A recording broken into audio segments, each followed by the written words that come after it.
Hi everybody, it's Jamie. So I wanted to make a video in a different sort of format to check in with you guys about how Accutane's going. I finished Accutane, which feels astonishing at this point because in the last couple of months of being on Accutane, I was so burnt out of the side effects of having to get pregnancy tests just so I could refill my prescription. So I wanted to check in, say hello, and share some art that I just finished up. This was a quick little self-portrait. I love self-portraits as a way to check in with yourself, to think about where you see yourself and how you see yourself at the moment, and to think about how far you've come. I also had a dermatologist appointment today, so I'm really thinking about my skin and how my skin's doing, how I'm managing my dermatomyositis, which is my autoimmune disease. I've done some videos on it in the past, and how I'm managing my skin picking. As many of you know, I really struggle with skin picking, and I have struggled since I was a child. I would pick at my fingers if I didn't have other things to pick at. Anytime I hurt myself, I would pick at the scab. And then when I got to be a teenager and I started getting acne, I would pick at my acne. So I've always struggled with that as a bad habit among, anxiety and depression. My skin picking got way worse when I was put on prednisone for my dermatomyositis because that sent my hormones out of whack, and steroids can cause more acne. So I've just had the whole gamut of it. Accutane was a very difficult experience. Early on in the Accutane experience, in the first month, I think, I was feeling okay. I had a purge of acne and I was like, well, okay, like I have more acne right now, but that means that all the bad stuff, the oil is coming out. We shouldn't really like put a quality to things that are natural to our body, but I say bad stuff, quote unquote. Getting all of the acne that would have popped up to the surface, letting it heal, moving forward. So I purged. I felt super gross in terms of how much acne I had. And again, your acne doesn't make you gross. That's how I felt about myself. And that really stinks that that's how I felt, but I also just felt unhygienic. I was picking more.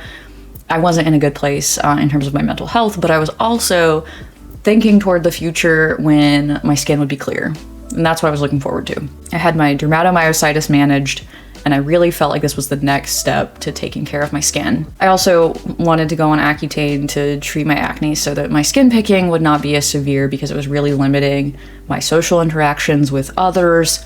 I was applying to jobs after graduating with my PhD, so I wanted to make sure that I was putting what I saw as my best self forward. I was afraid that people were going to think I was on drugs because I had sores on my face, and it's awful that people make assumptions like that, but that's where I was at the time. So the first month came and went. I think the second month, I was really starting to see my skin turn around in terms of clarity, but my lips were terribly dry, enough that they were scabbing, and it was awful. And I was picking at my lips. If I didn't have acne to pick at, I was picking at my lips. I knew it was going to be temporary. I knew that this was a side effect of the Accutane.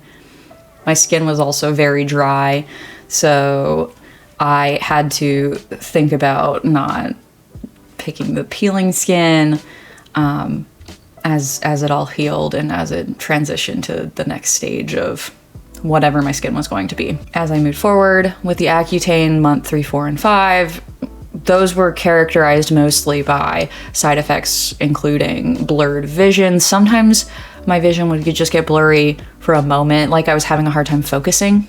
I also had side effects related to lower back pain. I just felt achy. My joints would pop in weird ways, and like I have popping joints just because of my dermatomyositis. I have skin and muscle inflammation, so my joints acting a little wonky is pretty normal, but I definitely felt like my joints were more sensitive.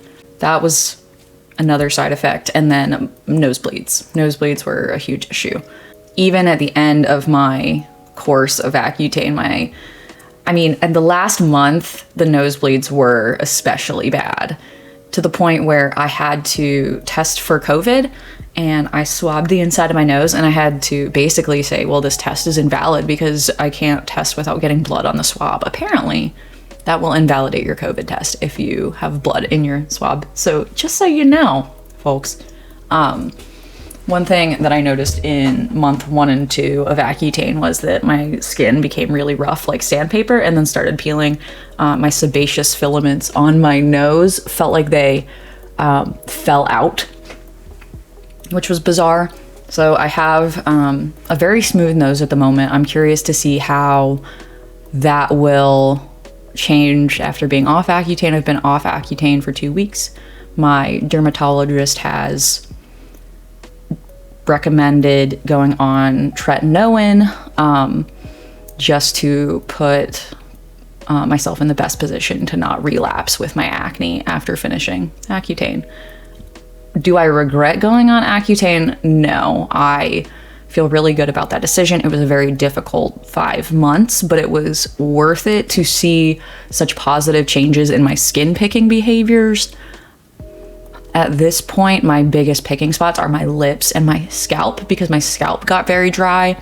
And during my Accutane course, I would scab if I scratched anywhere. So I would pick at those scabs. So now I'm just focusing on healing my skin, using lotion diligently, hydrating. I'm really happy to see that my lips are healing, but I'm looking at old pictures of myself and old videos of myself where I have sores and scabs and stuff, and I'm just amazed. But I still deeply identify with the version of myself that struggles with criticism about the skin. Like, I still feel very critical about my skin, even though it looks so much clearer than it did. It's so much healthier. Let's focus on health for a moment, because one of the reasons that I really wanted to start Accutane was because I was scared of getting staph infections on my face. I had that happen once before, where I had this huge staph infection on my face where I looked like a squirrel with an acorn on the side of its mouth, which was horrifying. I had to go teach like that. This was before COVID, when, you know, if you weren't feeling well, you were really encouraged to stay home. I had work, I had to go. And so my face was massive on this side, and I had an infection and had to go on antibiotics. And that was a skin picking consequence. And that's incredibly dangerous. Any infection on your face, it's kind of close to this brain thing you may have heard about. So I was thinking about my health. I have this bad habit of just letting the shoulder just fall down. Apologies for the distraction. But I was really worried about hurting myself by not taking care of my skin and being good to my skin, and taking out my anxiety and insecurities on my face, as well as other places, because I was just nervously picking or compulsively picking. I will pick without thinking about it, where it's just completely mindless, and I will pick consciously. And I know that it won't help the situation. It will make it way worse, but it's so tempting, and it just needles its way into, it's awful. It's truly awful. I've never been formally diagnosed with dermatillomania. I really identify with that community. I, again, identify myself as a lifelong skin picker. My dad is a skin picker. He really struggles with any scab he gets. And I do feel like there's some level of imitating behaviors you see your parents do, but also a level of hereditary behavior, because both of my parents struggle with bodily focused repetitive behaviors, BFRBs. I'll add some resources to the comments if you struggle with body focused repetitive behaviors, because there are some amazing organizations that I have found helpful. I just wanted to do a check-in, share a quick self-portrait that I did. This was just, in some ways, just to sit down and paint, because I needed just some stress relief. It feels good. I love my tablet just because I get to paint and not have to clean up after myself, because there's no mess. Digital painting is great for that. I am in my new tiny apartment because I started my first teaching job post PhD. I'm in a non-tenure track assistant professorship. I'm a teaching professor, which is great, and it's been a wonderful experience. I get to drive home on the weekends to hang out with my partner, and we get to reconnect and hang out with the cats. During the week, I am in my tiny apartment with some roommates just to tide me over for the year, because if I like this job, then we may move, which is great.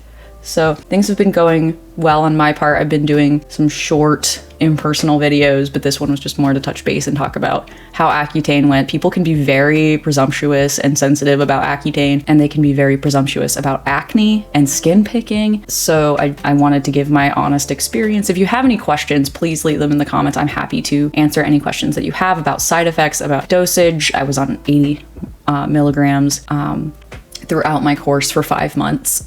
Any questions that you have for me, I'm happy to address. If you have questions about the art, again, happy to share any insights. Have fun when you're making art. You can do great things with art. You can learn about yourself a little bit. I drew myself with acne in this one when I haven't really had acne for a minute, and there's part of me that still doesn't see myself as having clear skin. I'm hyper focused now on like the scars from my acne, which is bizarre. And it's like, just let yourself enjoy this. It is so hard to just enjoy your successes and the results of your hard work. People may be thinking like you took the easy way out with acne if you just, you know, drank a gallon of water every day and paid for this really expensive peel and did all this other stuff. If you ate super clean and whatever, that you wouldn't have acne. And like, maybe that's true, but I did what I thought was best with the resources that I had in front of me, and I feel like that was a good decision for me. And I can't tell you if that's going to be a good decision for you, but yeah, I think that's all I have today. But thank you for watching. I appreciate you, and I hope you have a wonderful rest of your day. Bye, everybody.